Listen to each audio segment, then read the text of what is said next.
Hoje você vai conhecer um trabalho, uma tese que busca demonstrar como as populações culturalmente diferenciadas, como os povos indígenas, podem participar do desenvolvimento da sociedade dita civilizada e capitalista, preservando a identidade cultural. E que busca cada vez mais o etnodesenvolvimento e a etnossustentabilidade, garantidos pelo recebimento de uma repartição justa e equitativa pela venda de seus produtos, inclusive com a possibilidade de recebimento de royalties. A tese em debate hoje no Academia é da doutora em Direito do Consumidor, Sâmia Roges Jordi Barbieri. Relação de consumo sobre os conhecimentos tradicionais associados à biodiversidade através da biopirataria. Tese apresentada à banca examinadora da Universidade Metropolitana de Santos, como exigência parcial para obtenção do título de doutor em Direito do Consumidor. Confira também parte da bibliografia base deste trabalho e as últimas teses e dissertações que estão disponíveis no mercado editorial. Para debater a dissertação, convidamos Andréa Vulcanes, diretora do Brasilcom, Instituto Brasileiro de Política do Consumidor, e Paulo Oliveira Pancararu, advogado indígena e mestre em Direito Econômico e Social pela PUC Paraná. Quero aqui agradecê-los pela presença, por aceitar o convite da TV Justiça para participar do programa Academia de hoje e, de forma não diferente, também agradecer à doutora Sâmia por vir aqui, por aceitar também o nosso convite para apresentar o seu trabalho, que eu já lhe peço, inclusive, então, que faça. Muito obrigada. Eu que agradeço por estar aqui na TV Justiça mais uma vez, agora da dissertação da tese de doutorado. Bom, a gente não chega aqui sozinho, precisamos do exército de pessoas e eu gostaria de fazer uma dedicatória a algumas pessoas muito especiais. Em primeiro lugar, dedico esse trabalho ao grande Criador e à Mãe Terra que nos alimentam de luz para que possamos chegar e seguir em frente. Aos meus pais, pelo exemplo pleno de amor e que me ensinaram que a felicidade e o amor podem ser vividos plenamente na vida e transcender até a eternidade. Ao meu marido José Luiz e ao meu filho Nicolas, pelas intensas e intermináveis horas que concederam a esse estudo. Ao professor Ascânio Bottini pela revisão do meu trabalho, à minha secretária Dona Maria, que cuida do meu lar, ao Duda da Unimes, amigo leal de tantos anos, aos amigos da Comissão Permanente de Assuntos Indígenas da Ordem dos Advogados do Brasil de Mato Grosso do Sul, a qual presido, aos povos indígenas que me motivam a lutar, em especial aos meus amigos Marcos Terena e Ayrton Krenak, pela amizade e sabedoria. A todas as pessoas que deram o amor necessário para concluir esse trabalho. Em especial o meu orientador, Dr. Luiz Antônio Risato Nunes, pela grande experiência e por entender a especificidade desse trabalho. Trabalho? Sim. Inicialmente, cumpre salientar que essa tese tem um condão de demonstrar a importância dos conhecimentos tradicionais associados à diversidade, né? Nós temos um enorme patrimônio cultural, que é o saber milenar e da medicina tradicional dos povos indígenas, e nós temos um verdadeiro massacre à sua cultura. Primeiro pela voracidade do capitalismo, né? Hoje em dia, o capitalismo na sua onda verde, né? Mas o capitalismo, desde os tempos do mercantilismo, da Revolução Industrial, fez um verdadeiro massacre à cultura dos povos indígenas da América, né? Nos séculos XV e XVI. E o pano de fundo desse trabalho é exatamente essa teoria, essa base econômica, para dizer da relação de consumo perpetrada quando compramos medicamentos e cosméticos e toda a farmacopeia com os conhecimentos tradicionais associados. Entretanto, nós pagamos às indústrias farmacêuticas os royalties, quando o certo seria o contrário, não é? Quando uma indústria vem faz a extração de um produto da natureza, dos recursos naturais, ela tem um produto, um extrato de uma planta que imediatamente é transmitida em produto para nós. Um exemplo disso são remédios de pressão, são remédios de isquemia, são óleos, são anti-inflamatórios, é o famoso perfume Chanel número 5, que da planta pau rosa é extraído a essência para firmar o perfume, né? Então, são esses exemplos que eu quis mostrar na minha tese e, principalmente, mostrando a grande biodiversidade que nós temos. O Brasil, como país mega diverso, tem que ter uma legislação que reconheça a importância e a soberania que nós temos aqui, que são os nossos recursos naturais, né? E o conhecimento tradicional indígena também. O que nós vemos é exatamente a pilhagem, né? O roubo dos nossos recursos naturais que viram mercadorias patenteadas lá fora, como é o caso do açaí, do cupuaçu, da andiroba, da copaíba e de outros, do pau-rosa, né? E do jambu, que é o botox orgânico. Quando a gente compra um produto, a gente está comprando o botox orgânico, só que ninguém diz que isso é extraído da diversidade do nosso país. Então, a tese tem esse condão de demonstrar a importância de uma legislação específica sui generis para a proteção dos conhecimentos tradicionais e para os recursos naturais e genéticos da nossa biodiversidade, né? O Brasil, como signatário da Convenção da Diversidade Biológica, nascida na ECO 92, e o seu primeiro signatário, tem um compromisso de cumprir e fazer cumprir todos os princípios que estão na Convenção da Diversidade Biológica. É claro que os países ricos mal sequer assinam essa convenção para que possam continuar fazendo a pilhagem dos nossos recursos naturais. Então, nós vemos hoje uma legislação fraca, não específica, que não tutela os direitos dos povos indígenas e da nossa soberania nacional, né? Então, isso é uma questão muito séria e que a gente, pormenorizadamente, a gente atacou. Começamos como base a Constituição Federal de 88 e o regime capitalista, passamos aos princípios constitucionais de proteção ao consumidor, passamos, em seguida, ao conhecimento indígena ou conhecimento tradicional associado à biodiversidade, né? Analisamos a diversidade biológica em países mega diversos e passamos a análise de uma medida provisória que mal sequer trata dessa questão com profundidade. É uma medida provisória que atropelou todo o processo legislativo, como toda medida provisória, né?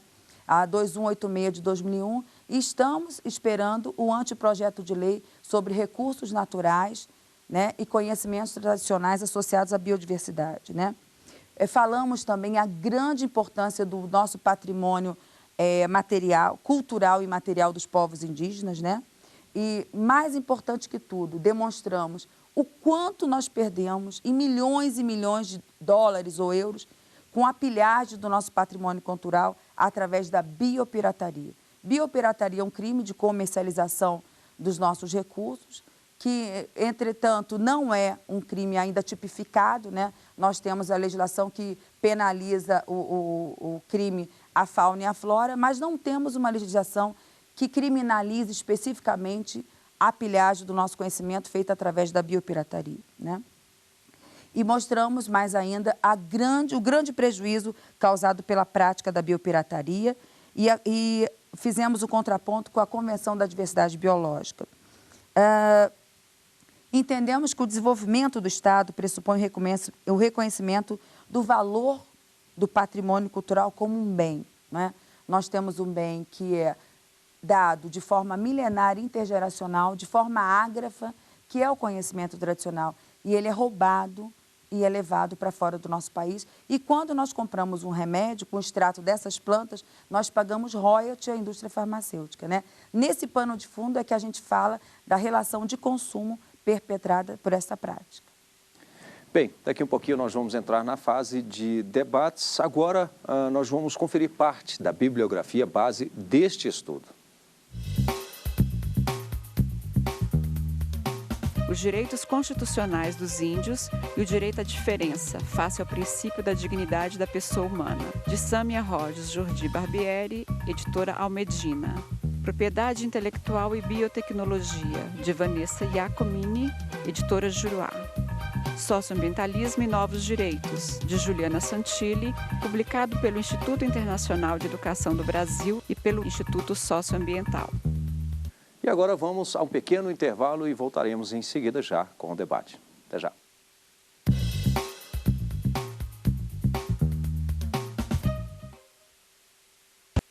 Hoje no Academia vamos debater uma tese que busca demonstrar como as populações culturalmente diferenciadas, como os povos indígenas, podem participar do desenvolvimento da sociedade dita civilizada e capitalista, preservando a identidade cultural. A tese, a relação de consumo sobre os conhecimentos tradicionais associados à biodiversidade através da biopirataria, é da doutora em Direito do Consumidor, Sâmia Barbieri.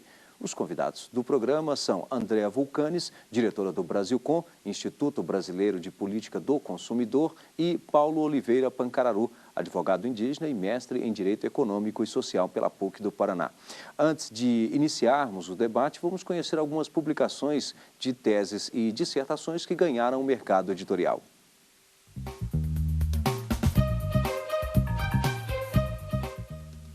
Reconstruindo liberdade e propriedade na era digital, a experiência do software livre e a tutela dos direitos autorais no ordenamento jurídico constitucional brasileiro.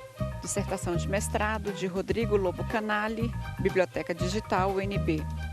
União estável e casamento, a impossibilidade de equiparação à luz dos princípios da igualdade e da liberdade. Dissertação de mestrado de Fernanda Dias Xavier, Biblioteca Digital UNB. A política de crédito imobiliário na efetivação do direito à moradia, um ensaio de aplicação da análise jurídica da política econômica. Dissertação de mestrado de Rogério Teles Corrêa das Neves, Biblioteca NET Universia. Bem, para dar início ao nosso debate, convido a doutora Andréa Vulcanes. Queria cumprimentar a todos, especialmente a doutora Sâmia. A tese é muito brilhante, tive a oportunidade e a grande honra de poder ler e estar aqui para poder debater esse assunto que é tão importante, tão inovador, da inclusão dos novos direitos, das culturas dos povos indígenas, que por tanto tempo, como você bem disse, foram vilipendiados aí pela nossa cultura dita branca. Sâmia, eu queria, aproveitando a robustez da sua tese, eu queria que você nos tratasse um pouquinho, conseguisse nos mostrar um pouquinho desse debate sobre a nova proposta de um projeto de lei ou uma medida provisória que venha substituir a atual 2186, que trata do acesso ao conhecimento tradicional associado.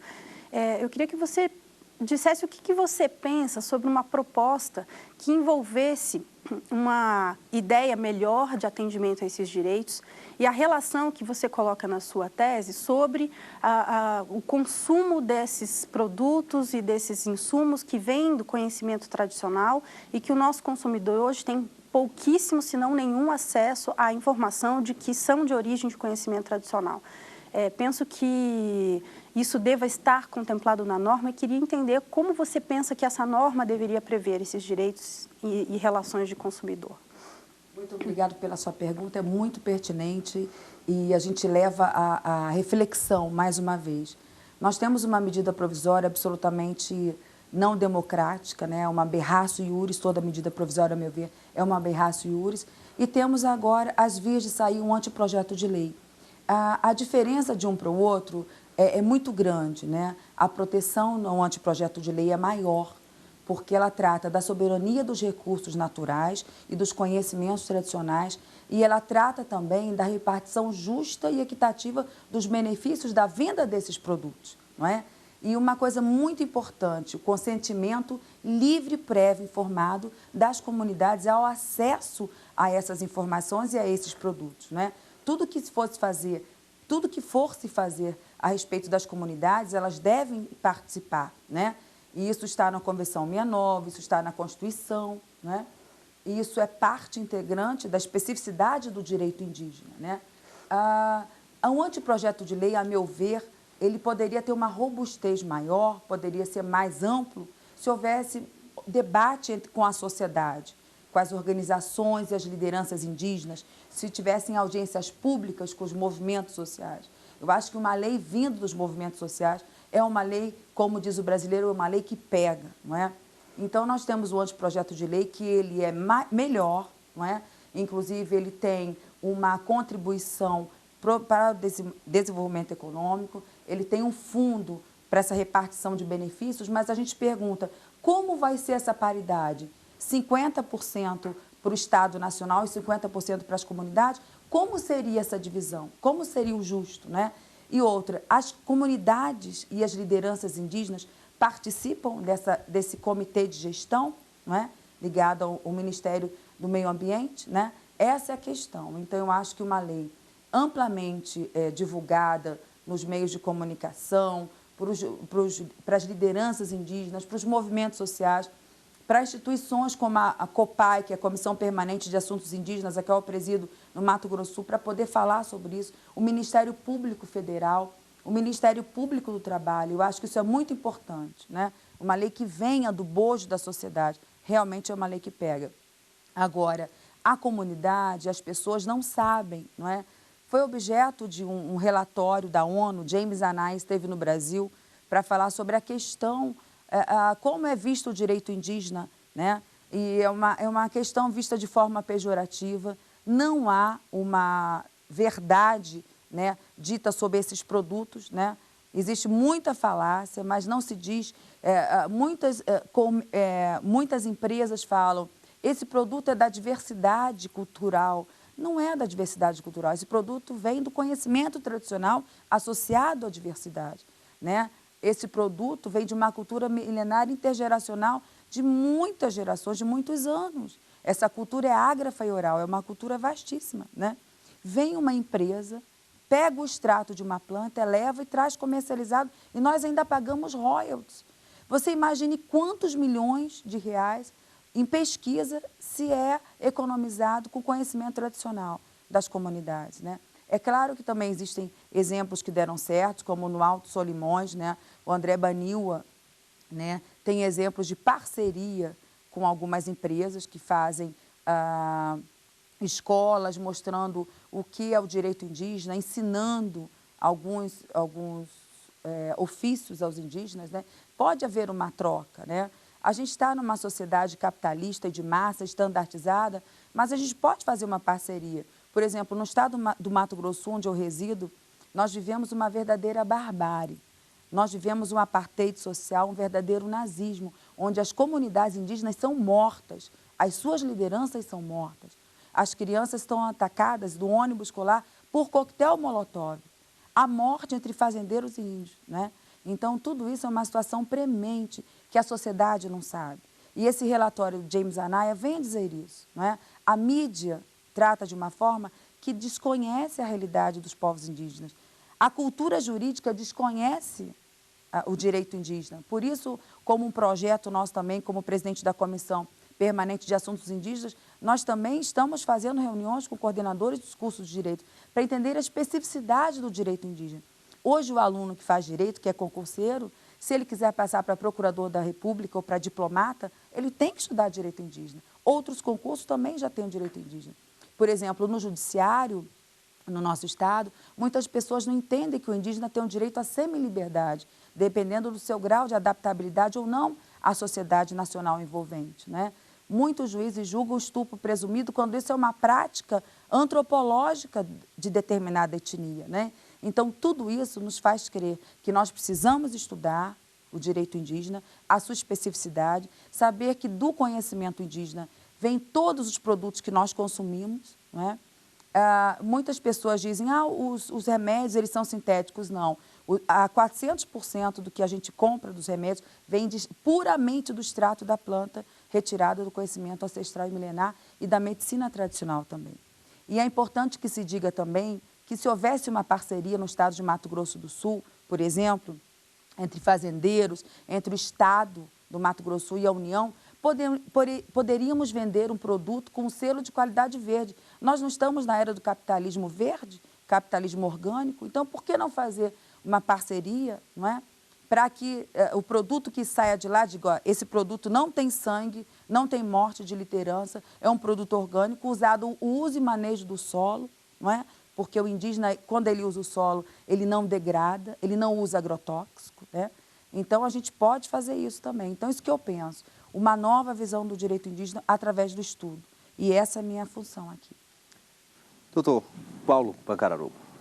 Doutora Sâmia, é um prazer, uma honra participar desse debate. É um estudo bastante aprofundado sobre vários temas, que parte da proteção da dignidade da pessoa humana, direito constitucional, relações de mercado, povos indígenas, enfim, tem aí um material bastante amplo para o estudante, profissional de direito e de outras áreas que estejam interessados em compreender melhor as questões indígenas e o direito positivo.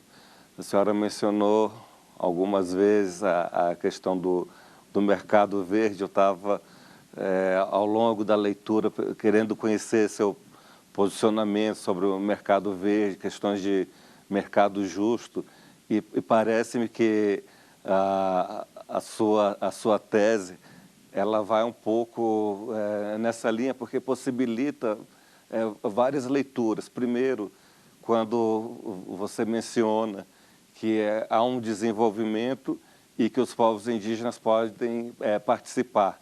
Então, isso supera uma questão que diz que algumas pessoas pensam, alguns setores da política imaginam, que os povos indígenas são empecilhos para o desenvolvimento econômico. Então, com a sua tese, isso é superado. E a outra questão é que os povos indígenas também podem ter uma atuação ativa, aliás, como já o fazem. O que é necessário é reconhecer e valorizar essa participação indígena no mercado. Então, hoje, sabemos que um dos princípios, você mencionou muito bem, é a consulta dos povos indígenas em relação a qualquer projeto que os coloque no mercado, e também a repartição dos benefícios. Eu gostaria de ouvir mais comentários seus sobre a consulta, como deve ser o procedimento de consulta aos povos indígenas e a repartição de riquezas. Obrigado. Muito obrigado pela pergunta, doutor Paulo. É uma honra estar com você de novo, num novo momento agora da tese, né? E dizer que a tese realmente ela é muito farta. Ela trata, eu acredito que o direito não seja estanque, todo direito é interrelacional, né? E a gente tem que transitar por várias áreas. Aliás, nós estamos na internacionalização e na coletivização de direitos. Nada melhor do que tratar de um direito emergente como o direito indígena em todos os âmbitos, né? Para que a sociedade saiba, e o estudante do direito também, que a cultura indígena vem da antropologia, vem da sociologia, vem da psicologia, quando a gente sabe que a gente deve se colocar no lugar do outro para entender um pouco da cultura indígena, saber que a cultura indígena é identidade nacional, né? É memória, são os habitantes originários da nossa terra, né?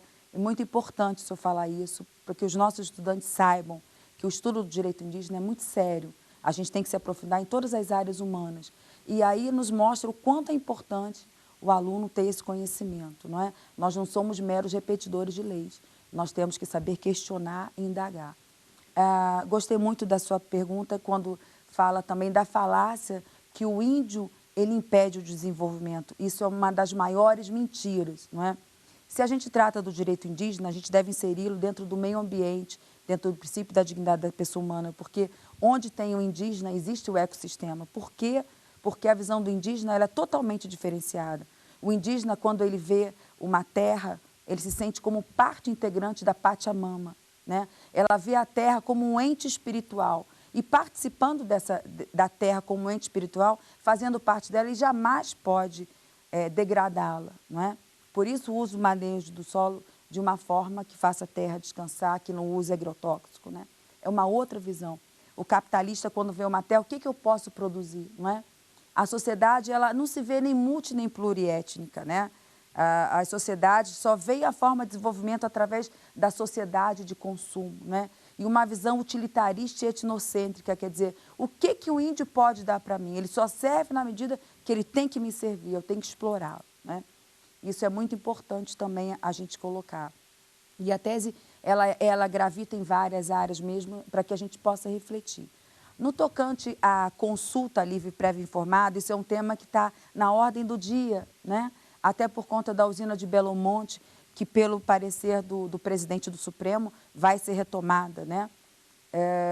E qual foi o argumento para que se parasse a obra, né? O Tribunal Regional Federal suspendeu a execução da usina de Belo Monte. Qual foi o argumento? Exatamente, não houve a obediência ao princípio da consulta livre prévia informada. O que se faz muito na sociedade capitalista, dita civilizada, com o índio, é fazer uma coisa chamada anuência prévia. Olha, aqui nós estamos lidando 1000 casas populares, aqui que vocês vão viver. Isso não é consulta livre prévia informada, isso é anuência, né? A gente está anuindo aos povos indígenas do que política que deve ser feita. Mas isso fere de morte ao princípio do direito indígena, que é da autodeterminação. A autodeterminação é o direito de livre escolha do indígena, do que ele quer fazer da sua vida social, econômica, cultural, né? Do seu patrimônio cultural. Então, essa consulta ela deve ser muito ampla. A democracia dá trabalho, mas ela é muito benéfica. Então, a gente tem que ouvir todas as partes, todas as lideranças, ter cuidado para que nenhuma liderança seja cooptada pelo capitalismo. Também é uma coisa muito interessante, não é? O poder econômico, ele vai em cima das pessoas para cooptar, né? Então, a gente tem que ter em mente todos os princípios do direito indígena e, sobremaneira, o princípio da autodeterminação e ao princípio da dignidade da pessoa humana, né? Eu acho que essa consulta é valiosíssima sob todos os aspectos e a sociedade não entende dessa maneira, né? Ela cria políticas públicas para o indígena sem a oitiva dos indígenas. Na nossa cidade, nós temos o Conselho Municipal de Direito e Defesa Indígena e que tem uma paridade. Tem as etnias, as lideranças e a paridade com o poder público, para ouvir dos povos indígenas e das suas diversas etnias quais são as políticas públicas que eles querem. Isso é ouvi-los, isso é consulta livre prévia informada, né? Agora, no caráter do anteprojeto de lei, é uma consulta muito ampla, porque quantas etnias nós temos? Segundo o último censo do IBGE de 2010, nós temos mais de 300 etnias, com mais de 300 idiomas. Quer dizer, é um trabalho hercúleo, sim, mas ele deve ser feito. E é muito nobre esse trabalho, se a gente quer respeitar realmente os direitos humanos de povos indígenas. Bem, eu quero aqui agradecer a doutora Sâmia. Eu acho que aí fica bem evidente quando o próprio Renato Russo diz, né, no seu ouro, no trecho de uma música Índios, que é quem me dera ao menos uma vez ter de volta todo o ouro que entreguei a quem conseguiu me convencer, que era prova de amizade. Esse ouro talvez pode ser incluso aí justamente essa parte, essa cultura, não apenas o ouro material, mas a própria cultura, né? De que descobriram, mas quando chegaram a um lugar e tem alguém, não sei se é bem uma descoberta, né? Mas fica por aqui o nosso Academia de hoje. Quero agradecer à doutora André, muito obrigado. Leve o nosso abraço fraterno a todos lá do Brasilcom, bem como também ao Paulo Pancararu, que também leve o nosso abraço fraterno a todos lá da comunidade indígena Pancararu, em Pernambuco. Ok, e também a doutora Sâmia, que leva o nosso abraço a todos lá do Mato Grosso do Sul.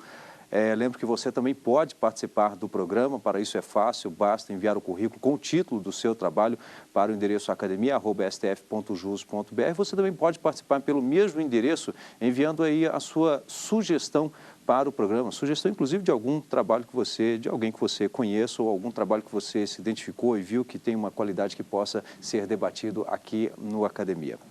Obrigado e até o próximo encontro.